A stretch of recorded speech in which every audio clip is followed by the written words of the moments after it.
I love the fact that they are implementing Project 2025.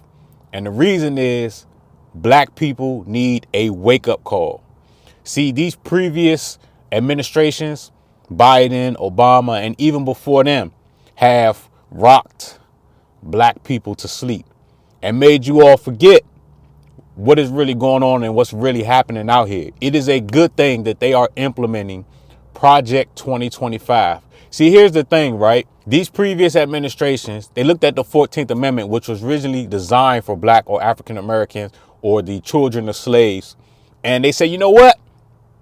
We're going to open it up to everybody. Chinese, Japanese, Indian, Arab, everybody. And that pushed black people out of what I call the entrepreneurial class. Now, the entrepreneurial class that I'm referring to are, the Chinese people. When you look at the Chinese stores, the Arabs that have the gas stations and the liquor stores. But now it's being televised that Hispanics are the ones that are being, kicked out of the country right now. When in reality, it's more than Hispanics. It's Chinese people. It's Indians. It's Arabs. Anybody that isn't an American citizen. There's this sushi spot that I go to. And I went in there the other day. And I'm like, where's my boy at, man? He make the best sushi. They said, oh, bro, gone. Ice came in here. He out of here. Right. And the staff is starting to look thin. Some of these liquor stores that I've gone into, some of those guys that were in there, they ain't in it no more. So it's getting tough on them. But that creates the opportunity for black people and African Americans to slip in and get into that entrepreneurial class. See, if you actually look at the highest income earners in America, it is Chinese people at the top with the highest income per household. It is, Arabs and Indians. They are above black people and white people. But here's the thing. When you look on social media and, on the news, you see this clash between white people and black people, when really both black people and white people are both losing. And I said in previous videos, black people and white people are on a ship fighting, a ship that has holes in it. This ship is sinking and they won't realize it until they are at the bottom and they look up and realize what has really happened. Project 2025 is a wake up call for black people to get their shit together and in order. Not just on an economic level, but an education level. And it will cause black people to have to come together, mobilize together, vote together, spend money with each other, improve group economics together. And it is the perfect opportunity. See, here's the thing that a lot of you all don't know about white people. They have their own problems, right? The system has failed them and also has punished them. See, white people right now are infertile, okay? They aren't having kids, and a lot of them can't have kids because of the food and because of the drugs. In that intelligence report that I talked about previously, it said that white people technically are going extinct, and by the year 2030 or 2040, the majority human on the planet will be sub-Saharan Africa. And this is one of the reasons why we have this whole abortion thing going on. But that's another topic for another video. The other thing with white people, the opioid epidemic and the fentanyl thing is killing them. Here's the thing. If you look at all of the executive orders that Trump has put forth, way at the bottom in small print, it says Canada, Mexico, China, we're establishing these tariffs. However, stop bringing the fentanyl into our country. I'm glad I moved to a white area because it opened my eyes to a lot that is happening to white people. I live with the rich white people, but on the other side of the tracks or up the street is the poor white people. And you can see how these drugs, right? It's kind of like crack back in the 80s, how these drugs are affecting the wealthier white people, their kids, and then the entire poor population of white people. It is bad, right? Just like how crack did us in the 80s, it is happening to them. And now with Project 2025 and Donald Trump, they are trying to take steps to undo a lot of this stuff. And that's cool. But guess what? The back door is open and we can run in and create and take advantage of and control what I called previously the entrepreneurial class, right? The people that serve, not just with liquor stores, hair salons, nail salons, but also the construction industry, right? we can take a lot of that stuff back, because back during the Jim Crow era, we had a lot of those businesses. Those were us. You know, you talk about shining shoes and things like that. That was us. But if you look at the electricians and the plumbers now, the people that are doing those service based business to the American economy, those are the people that make the most money right now. And here's the other thing. A lot of y'all need to thank Drake.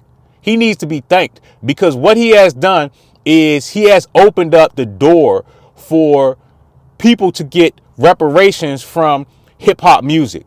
We're going to find out that these record labels and some of these government agencies funded drill rap, gangster rap, and that was in turn a war on black people, right? We're going to find out this, and all of these people that died because of Chicago drill and these different, because of this, the way music was influential, people are going to get paid behind that. People are going to get paid. So while people's calling Drake soft and saying this and that, we're going to find out that that same government that rocked you to sleep was also a part of the destruction of your community through music.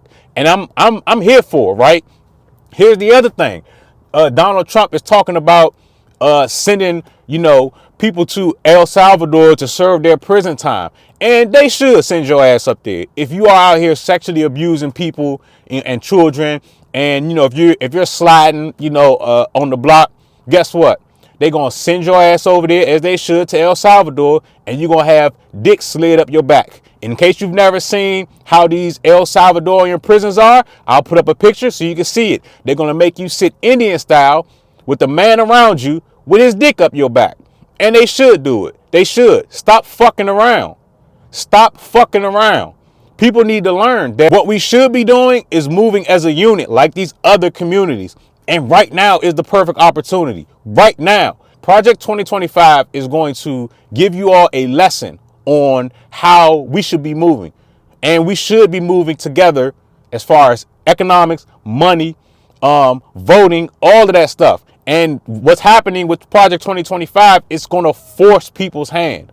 Your hand is going to be forced. You are going to have to get in line, or you are going to end up in the worst situation, even worse than where you already are. So what that means is cleaned up communities, better education, better access. Because once we can move as a unit, as many of us as there are in America, stop hating on each other and stop trying to kill each other and start making money together and circulating the money within the community, it will create an unstoppable force, because we will be able to install or vote our own politicians in our own interests and stop doing what they try and push us or tell us to do. Because the way that Project 2025 is designed for them. And you are going to get a cold shoulder from them. As you've already seen, they're shrinking the government. A lot of African Americans lean on the federal government, not just for, government support like food stamps and stuff like that, which more white people use food stamps. It was originally designed for them. Also for jobs, right? It is our time. We can take back, I call it the entrepreneurial class.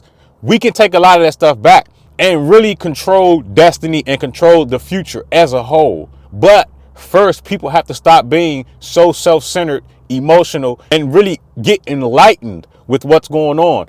Running through the streets and protesting and doing all that stuff, that is loser shit. Loser shit. What makes money is being mobilized as one, having money, and understanding how the game works. When I see, like, a couple weeks ago, they had these neo-Nazi guys, right, that were protesting downtown. They were fucking hillbillies. Those people are hillbillies. And the same thing goes for when you see the Black Lives Matter people that are down there protesting. They're fucking broke losers, okay? The scum of society. The same thing with the neo-Nazi guys. They're the scum of society. I see hillbillies all the time. So when I see them, I can fucking recognize them. And it's not a racist thing or any of that. It's just people that are uneducated, that don't know how to properly pull their money together, properly vote. All protesting does, you're just in people's way. You're not going to really affect any change, because the people that can actually make the change, they aren't even paying attention to you. I promise you, these congressmen and women, they're just going to drive right around you. They're protesting. It doesn't get shit done. right? Getting shit done comes through real power, economic power. And Project 2025 is going to force that hand. You are going to be forced to get in line, not in their line, but forced to get in the economic line. And this wake up call has been a long time coming, and black people have needed it. And it is time for everyone to get their shit together as a whole. I'm not singling out one person. That includes myself too. When I can, I spend money at black businesses. I promote other black businesses. And that is one of the things that is going to contribute to everybody getting in line. Chinese people, Japanese people, Hispanics, they don't support any other businesses. They go to their businesses. When they have like what is it called? Empanadas and all that stuff on the side of the road, the line be long just to get them, and it's all Hispanics. When I go to get some sushi, the majority of the people in the sushi place are Chinese. Black people are going to be forced. Their hand is going to be forced into the same thing. So Project 2025 is a blessing and a wake-up call. The back door is now open. The question is, what are you going to do about it? Let's get this money.